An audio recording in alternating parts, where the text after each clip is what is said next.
ॐ सनातनमेन माहुरुताद्य स्यात् पुनर्नवः अहोरात्रे प्रजायेते अन्यो अन्यस्य रूपयोः। आदरणीय पवित्र आत्माओं, आज हम विचार करेंगे कि हमारे समाज में जो मनुष्यकृत तथाकथित जातियां विद्यमान हैं, हम उनका चयन करें अपने कल्याण के लिए, अथवा जो सनातन है, धर्म है, उसका चयन करें। किससे हमारा भविष्य सुरक्षित है, इस विषय पर हम आज विचार करने चले हैं। सबसे पहले हम यह जानते हैं कि जाति क्या है। सनातन ज्ञान वेद में जो जाति को बताया गया है, उसे ऋषि मुनियों ने अपने शब्दों में व्याख्यात किया है। महाभारत काल के बाद एक महात्मा आए जिनका नाम है महर्षि दयानंद सरस्वती। उन्होंने कहा, जो जन्म से मृत्यु पर्यंत बनी रहे, अर्थात जिसका परिवर्तन न हो, उसे जाति कहते हैं। जो जन्म से मृत्यु पर्यंत बनी रहे, अनेक में एक रूपता का बोध करावे तथा ईश्वरकृत हो, उसे जाति कहते हैं।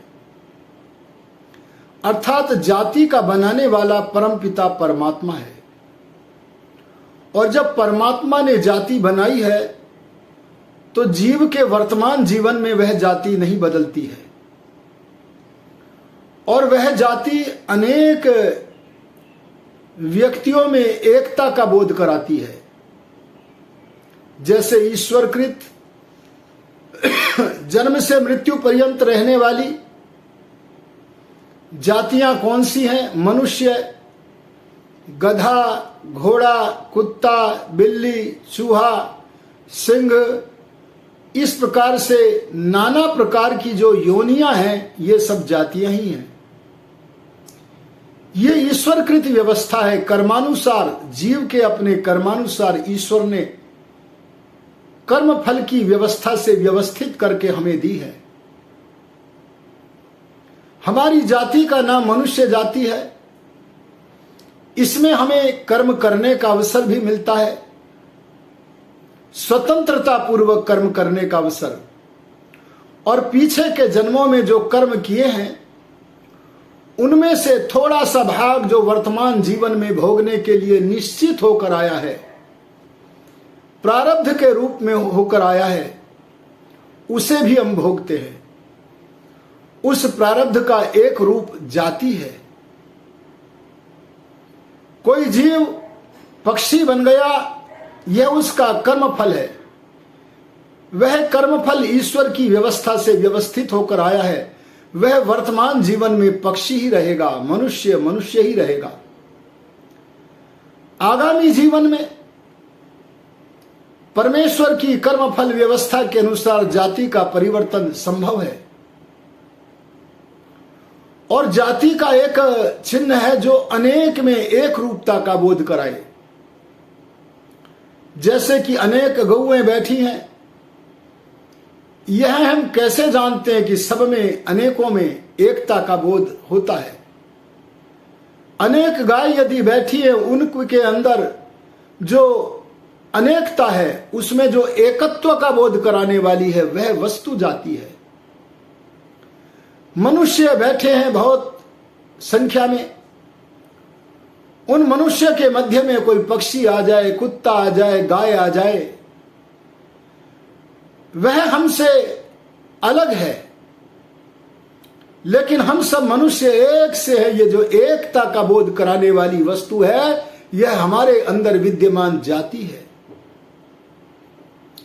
तो जाति व्यवस्था तो परमात्मा की है, इसे हम छोड़ ही नहीं सकते। ये तो हमारा कर्म फल है। जाति में, मनुष्य जाति में एक वर्ण व्यवस्था भी है। ये वर्ण व्यवस्था गुण कर्म स्वभाव के अनुसार है। मनुष्य के जैसे गुण हैं, जैसे कर्म हैं, जैसा वर्तमान जीवन में स्वभाव बनाया है और पीछे के जन्मों से भी बन करके आया है, उनके आधार पर हम कोई ना कोई कर्म वर्ण करते हैं।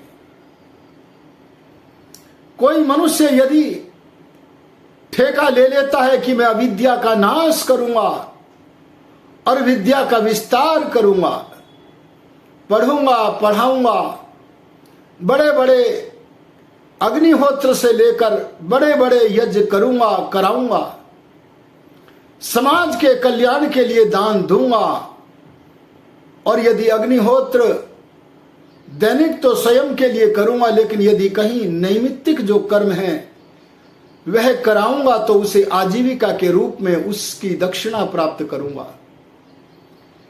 ऐसे बुद्धि से किए जाने वाले कर्म जैसे अध्यापक करते हैं,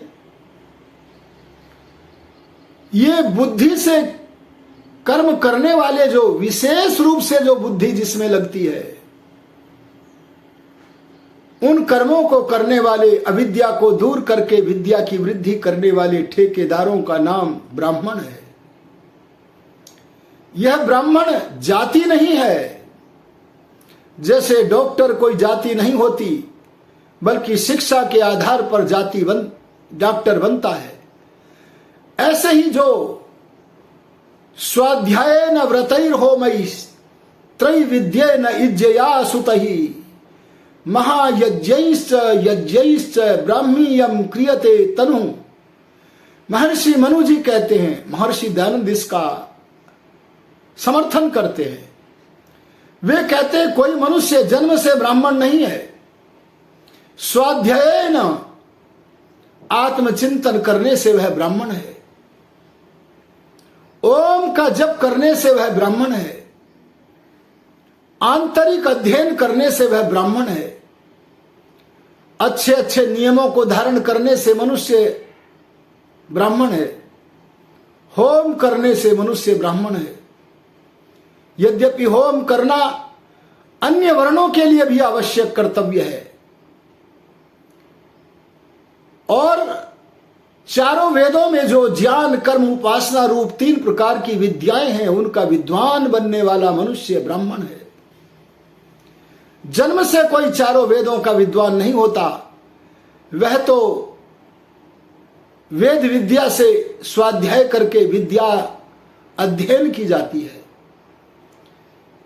ब्रह्मचारी की प्रजा है अधीत विद्या, अध्ययन की गई विद्या। जो विद्या का अध्ययन करता है, विद्वान बनता है, वह ब्राह्मण है। महायज्ञैश्च, और जो संध्या स्वाध्याय हवन, जीवित पितरों का श्राद्ध सेवा, अतिथि यज्ञ, बलि वैश्वदेव यज्ञ और भी नाना प्रकार के यज्ञों को करता और कराता है, ऐसा मनुष्य अपने गुण कर्म स्वभाव से ब्राह्मण है। इसी प्रकार से अन्य वर्ण भी जन्म से नहीं होते।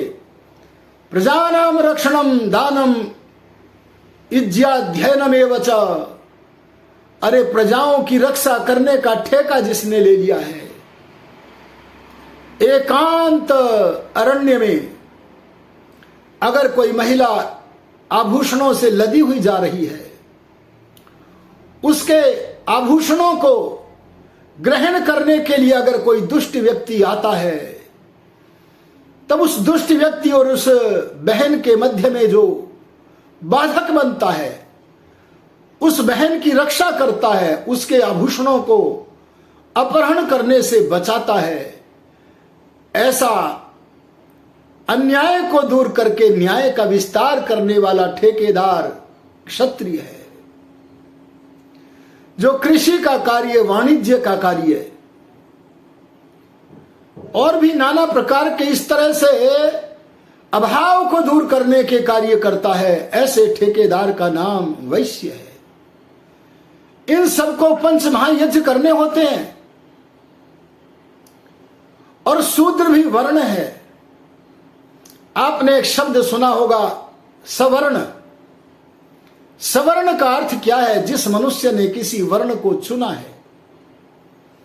यदि आपने ब्राह्मण, क्षत्रिय, वैश्य व शूद्र वर्ण का चयन किया है तो आप सब सवर्ण हैं।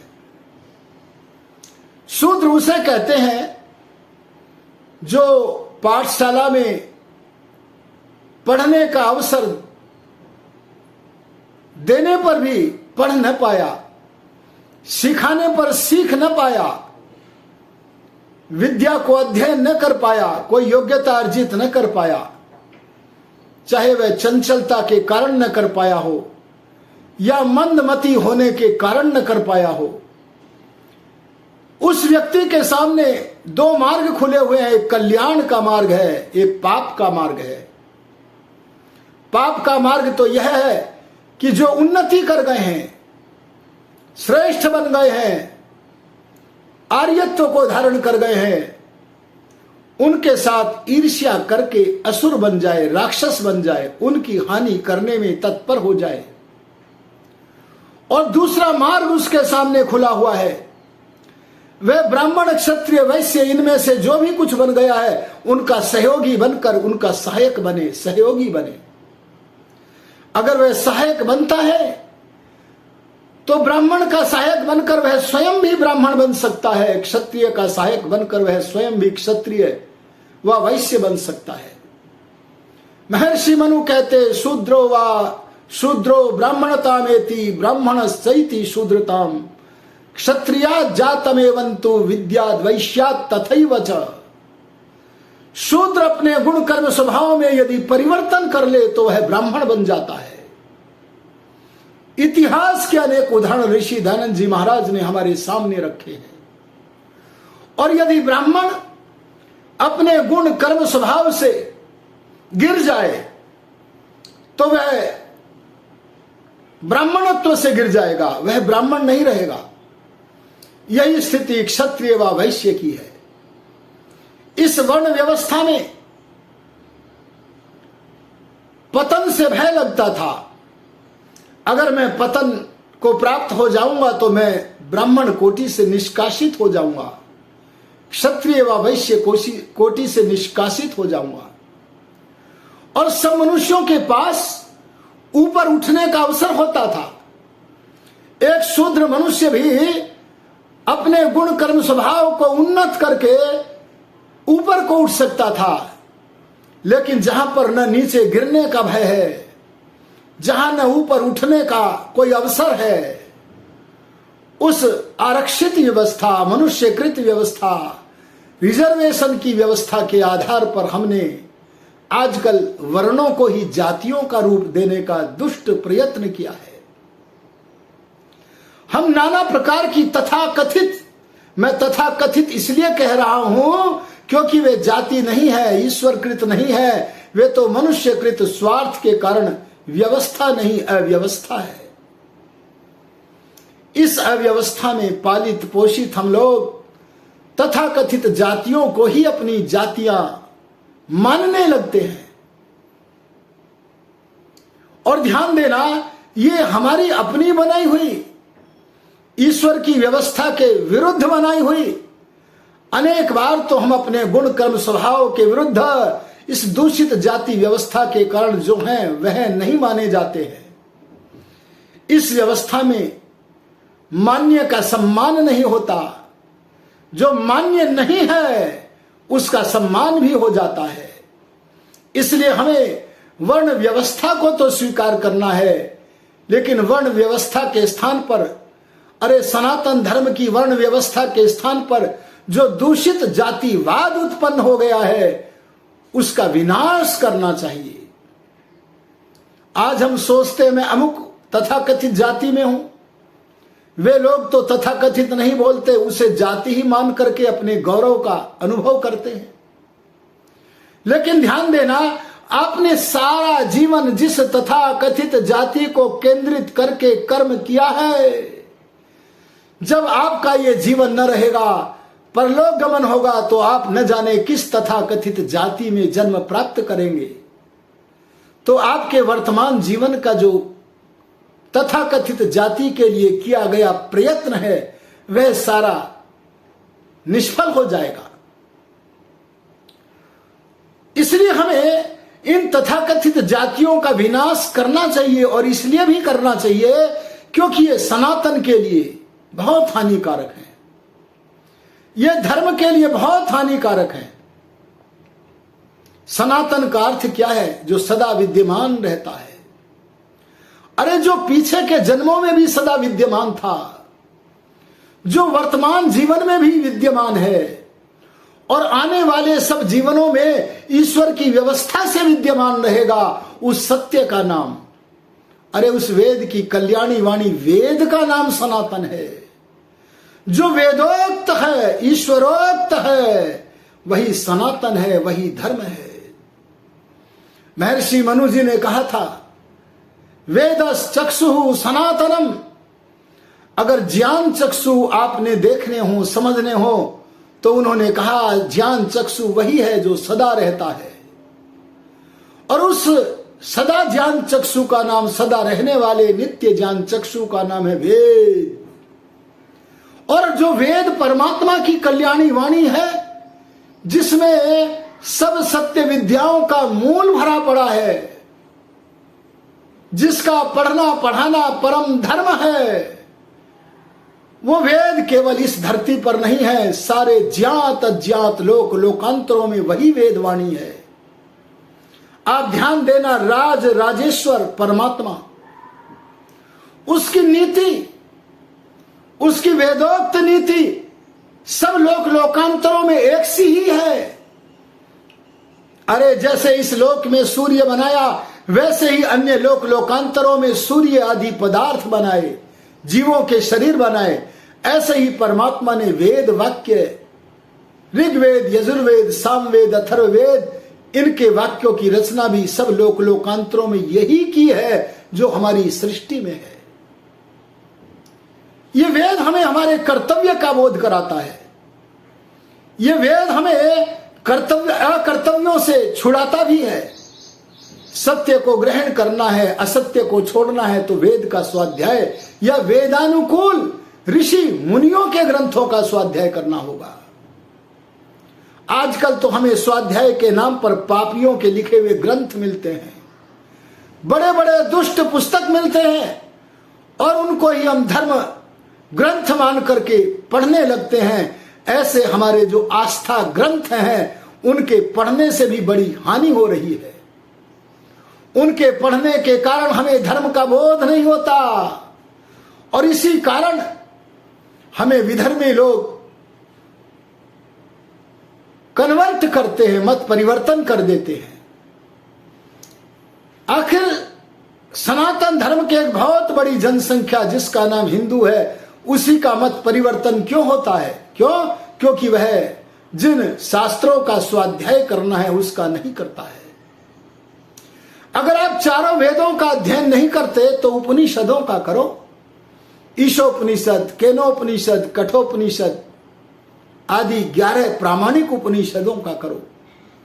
आप न्याय, सांख्य, योग, वैशेषिक आदि 6 दर्शनों का अध्ययन करो। अरे जो ब्रह्म का मार्ग बताए, ऐसे ब्राह्मण ग्रंथों का अध्ययन करो। अरे अपनी भाषा में जिसे आप जानते हैं, उस भाषा में आप अगर वेद के सिद्धांतों तक पहुंचना चाहते हैं, वैदिक सिद्धांत रूप मणियों व मोतियों से, सनातन मोतियों से अपनी झोलियों को भरना चाहे, तो महर्षि दयानंद कृत सत्यार्थ प्रकाश करें। हमारी जितनी भी समस्याएं हैं, उन सब का समाधान है स्वाध्याय। इसीलिए आर्य समाज के तृतीय नियम में सनातन धर्म के यथार्थ प्रवक्ता महर्षि दयानंद ने कहा था, वेद सब सत्य विद्याओं का पुस्तक है। वेद का पढ़ना पढ़ाना और सुनना सुनाना सब आर्यों का परम धर्म है। स्वाध्याय के बिना बड़ी हानि होती है। अगर हमारे परिवार में, समाज में, राष्ट्र में कोई भी समस्या है, उस समस्या का कारण स्वाध्याय न करना है और उस समस्या का समाधान स्वाध्याय करना है। एक भी समस्या ऐसी नहीं है जिसका समाधान हमें स्वाध्याय के द्वारा न होवे, लेकिन स्वाध्याय वे वेदानुकूल ब्रह्मा से लेकर दयानंद ऋषि पर्यंत ग्रंथों का ही करना चाहिए। इस स्वाध्याय के द्वारा हमें धर्म को जीने का पता चल जाएगा। सर तन से जुदा करने वाले जो विधर्मी लोग हैं, उनके साथ हम योगीराज कृष्ण की नीति, मर्यादा पुरुषोत्तम श्री राम की नीति का पालन करेंगे। आते हुए पापी को बिना विचार किए नष्ट करने का प्रयत्न करेगा हमारा शासन प्रशासन।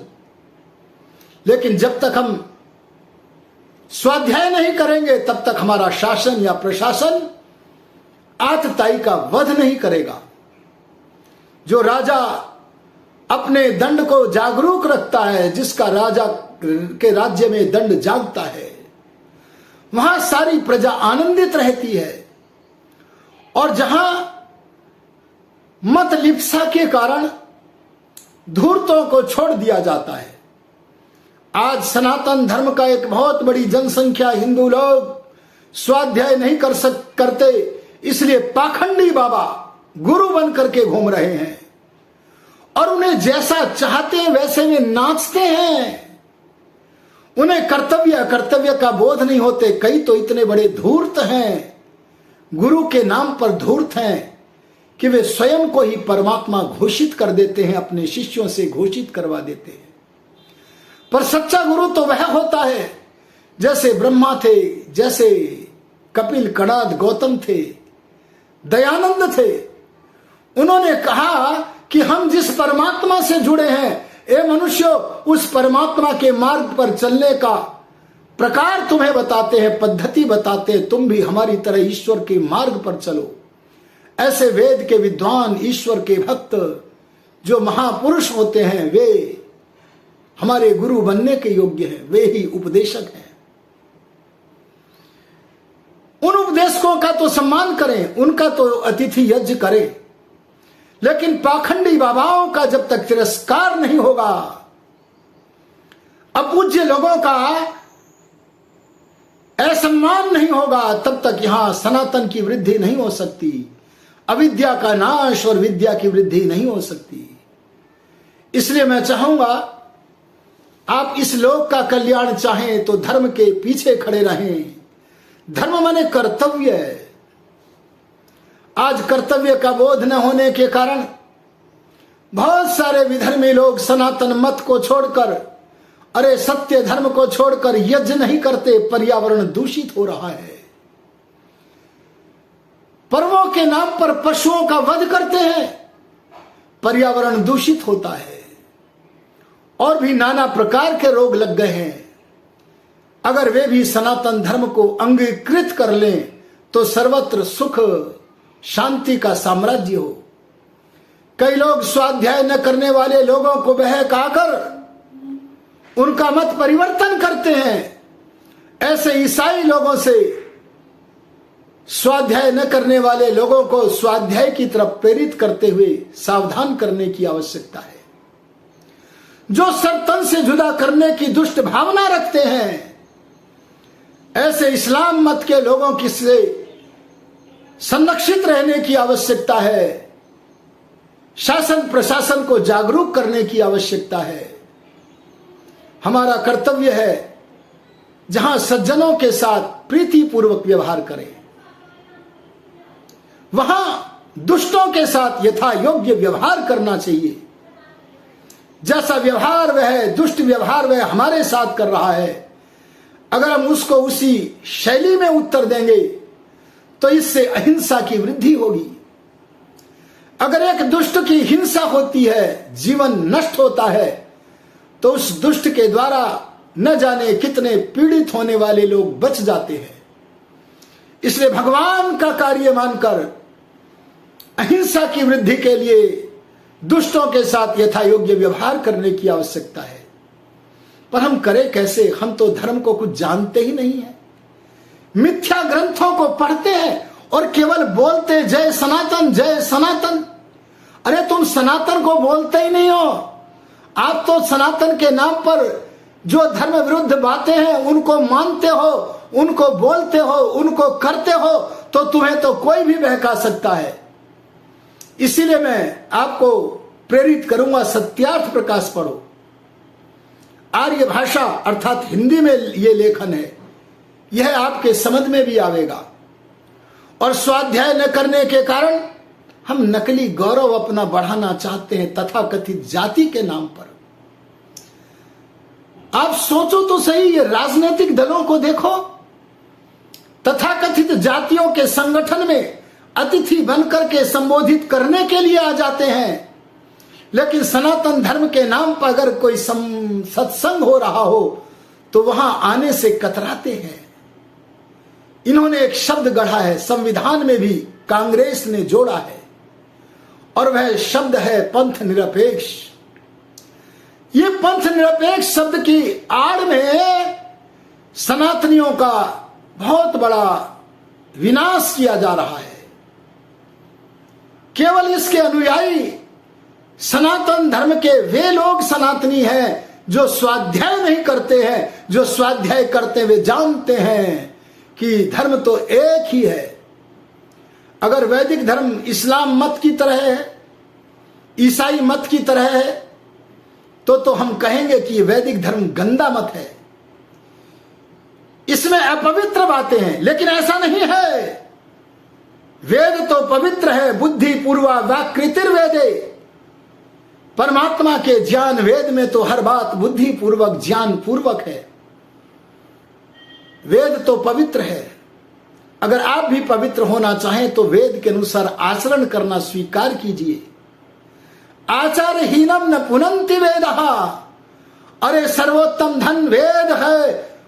आचरण के बिना तो वेद जो सर्वोत्तम धन है, ज्ञान रूप धन है, वह भी आचरणहीन को पवित्र नहीं कर सकता।